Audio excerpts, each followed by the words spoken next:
On to a special report now. Before Afghanistan was left at the mercy of the Taliban, the country was promised aid from the Green Climate Fund. But with the fall of Kabul, every channel of cash flow immediately stopped. But what did not stop is richer countries contributing to the country's emissions. For once, you can dispute matters of politics, but Afghanistan's climate calamity is imposed from the outside. Next report telling you more. A landlocked country located at the crossroads of Central and South Asia.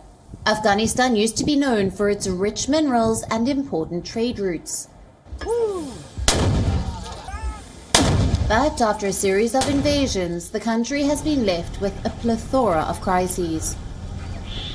The 2021 withdrawal of US troops garnered a lot of attention. Every country leader showed worry about the Afghan people. But as 1 year anniversary of the pullout approaches, there are fewer details emerging from the country. And even fewer are those who were once worried. Afghanistan was left at the mercy of the Taliban. The people suffered and continue to suffer from basic issues. And one of them is the climate calamity.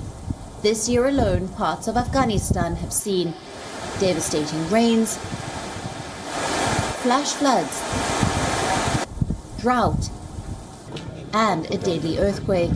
It's currently peak summer harvest time, and desperate farmers were looking forward to fruits and staples. But the longing of usual spring season rain was washed away with a brief snowfall and a crippling dry spell.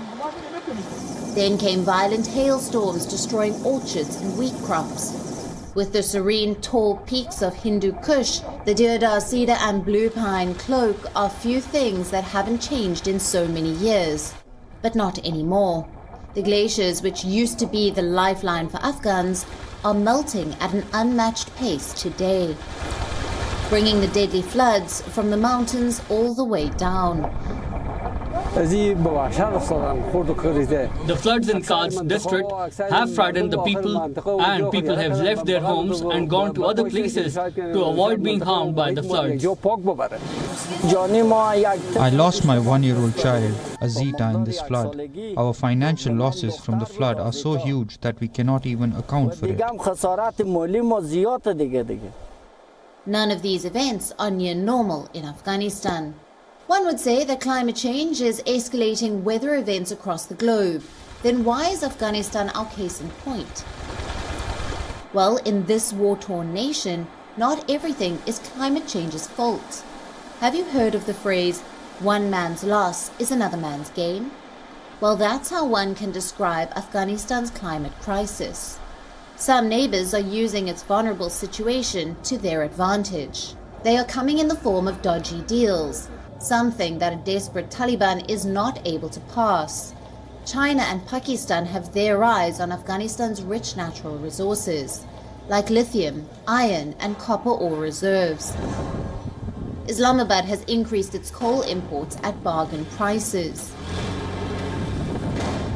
The authorities have even allowed non-stop border crossing. Experts are wondering where this privilege was when millions of Afghans wished to flee the war. The international community's approach has been short-sighted.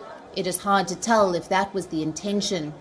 Climate calamities might be way below in their list of priority and even absent from the Taliban's. But it is like deja vu for the Afghans, who continue to pay for disasters created by foreigners. South Asia Bureau, WION, World is One. WION now available in your country. Download the app now. Get all the news on the move.